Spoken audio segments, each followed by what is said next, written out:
Servus zusammen, in dem Video schauen wir uns die Bosch Advanced Receiver an. 18, 40, 8,5, vorne 5,5, 13, von da bis da, 17,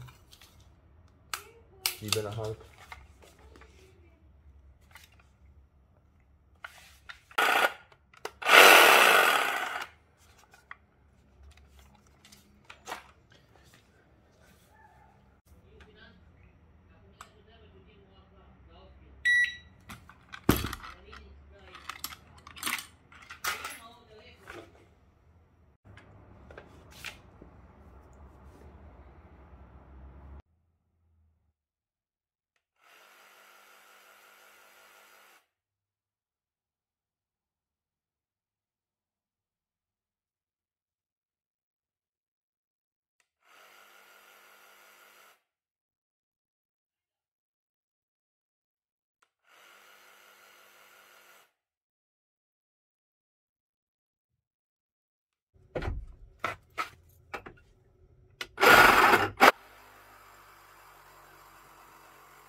So, in dem Video habe ich nochmal die 1822 eingebaut, weil ich damals nicht die Bosch Carbid Säbelsegelblätter gehabt habe und die Werte natürlich nicht gleich sein, wenn man so gute, saubere und schnelle Segelblätter hat wie die von Bosch, und deswegen habe ich nochmal die 1822 eingebaut, um zu zeigen, was er eigentlich drauf hat und um es vergleichbar zu machen, weil man kann nicht zwei verschiedene Säbel sägen, das funktioniert nicht.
So, Dalla, kommen wir mal zum Gewicht. Die Einheit TEAP ist die leichteste. Bosch liegt in der Mitte, aber vom Gewicht her nicht. Ist halt ein halbes oder 50 Gramm leichter als die 18620 von Einhell.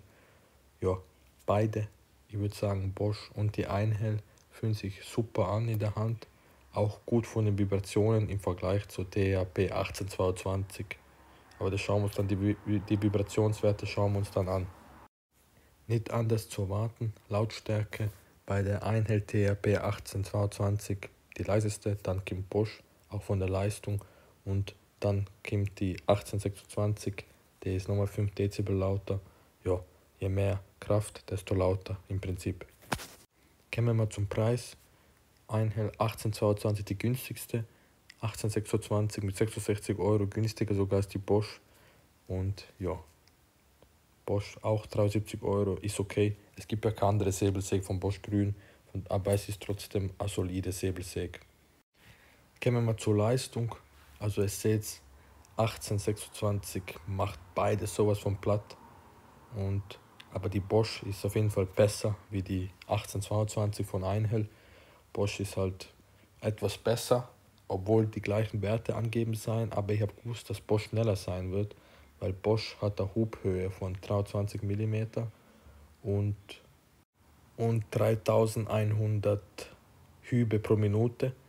Das macht sie schneller, muss ich sagen. Also das macht sie, was heißt schneller? Sie ist schneller auch, die Bosch Säbelsäge, als die Einhell, hat aber weniger wahrscheinlich Strom, also weniger Leistung hat der Motor von der Bosch, und deswegen ist die Säbelsäge langsamer als die von Einhell. Die Unterschiede sind enorm, aber Bosch gibt es halt keine andere, und der ist auf jeden Fall besser wie die Einhell. Und ja, 3100 Hübe, eben wie schon gesagt, und 23 mm Hub. Macht sie halt auch vibrationsärmer, aber das schauen wir uns dann in der nächsten Tabelle an. Aber Leistung, würde ich sagen, ist zufriedenstellend. Wer nicht allzu oft schneidet, geht vollkommen in Ordnung. Und wer sowieso im Bosch-System ist, hat keine andere Wahl. Es ist auf jeden Fall keine schlechte Säge. Es ist eigentlich eine gute Säge. Leider halt nicht extrem leistungsstark, aber geht vollkommen in Ordnung, kann man verwenden. Ich meine, ich habe da auch echt dicke Sachen mit dem geschnitten. Für die Metallsachen würde man normalerweise einen Winkelschleifer verwenden. Und für solche Balken verwendet man, glaube ich, auch nicht normalerweise eigentlich eine Säbelsäge, sondern andere Sachen. Akku-Kettensäge, Tischkreissäge oder noch andere Sachen. Oder einfach eine Kapp- und Gärungssäge, aber keine Säbelsäge. Das ist es, die Herstellerangaben zu den Vibrationswerten. Bosch ganz klar vorn, dann 1826 und dann die 1822. Meine persönliche Meinung oder meine persönliche Erfahrung spiegelt es wider, was da steht. Das habe ich ja selber gemerkt, ich habe mir die Werte extra nicht angeschaut, aber die 1822 vibriert eindeutig am meisten. Wieso ist es der Fall? Wegen der mangelnden Leistung, wegen dem leichten Gewicht und eben keine vibrationsdämpfende Funktion. Deswegen wird die Vibration sehr stark übertragen. Und 1822 merkt man schon deutlich in die Hand. 1826 geht auch nicht super, muss ich sagen. Merke auch deutlich, auch wenn es vibrationsdämpfend ist, das eine da oben beim Griff sollte Vibration dämpfen, tut es wahrscheinlich, aber was auch noch dämpft, ist die höhere Geschwindigkeit und die höhere Leistung, was die Geschwindigkeit hochhält, also die Hubzahl hochhält, wenn was Großes geschnitten wird. Das macht auch weniger Vibrationen. Bosch ist auch das gleiche, sehr hohe Hubzahl, und wenn das auch noch gehalten wird, das weiß ich nicht, das ist schwer zu messen während dem Schneiden, aber Vibrationen waren bei der Bosch eindeutig am besten. Und das ist wirklich die Stärke, eben Vibrationen und wie sich in der Hand anfühlt. Das ist auf jeden Fall super. Auf jeden Fall sehr, sehr gut. Schnittleistung haben wir schon gesagt, ja, geht so. Und Lautstärke auch, also alles im Mittelfeld. Auf jeden Fall besser als die 1822, das ist deutlich. Aber von der 1826 weit weg, besonders wenn es um Leistung geht. Aber Vibration eben ist deutlich besser bei der Bosch. Habe ich auch selbst gemerkt, ist einfach besser. Da habe ich euch am Ende nochmal alle technischen Daten und Ergebnisse zusammengefasst, die ich gemessen habe. Wie ihr sehen könnt, ja, die Werte seien solide. Kann man sich eigentlich nicht beschweren. Ist halt die einzige Säbelsäge von Bosch, also mit was anderem kann ich es eh nicht vergleichen von Bosch. Halt mit Einhell bis jetzt und dann die anderen in Zukunft.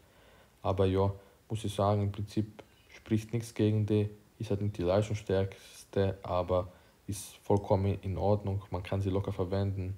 Und für dünnere Sachen geht es sowieso viel einfacher und viel vibrationsärmer. Für Balkenschneiden ist es zu viel, sind einfach zu viele Vibrationen. Das macht keinen Sinn und das dauert auch relativ lang. Besonders mit den schwächeren Geräten macht es eigentlich keinen Sinn, muss ich sagen. Und ja, so, das war's mit dem Video.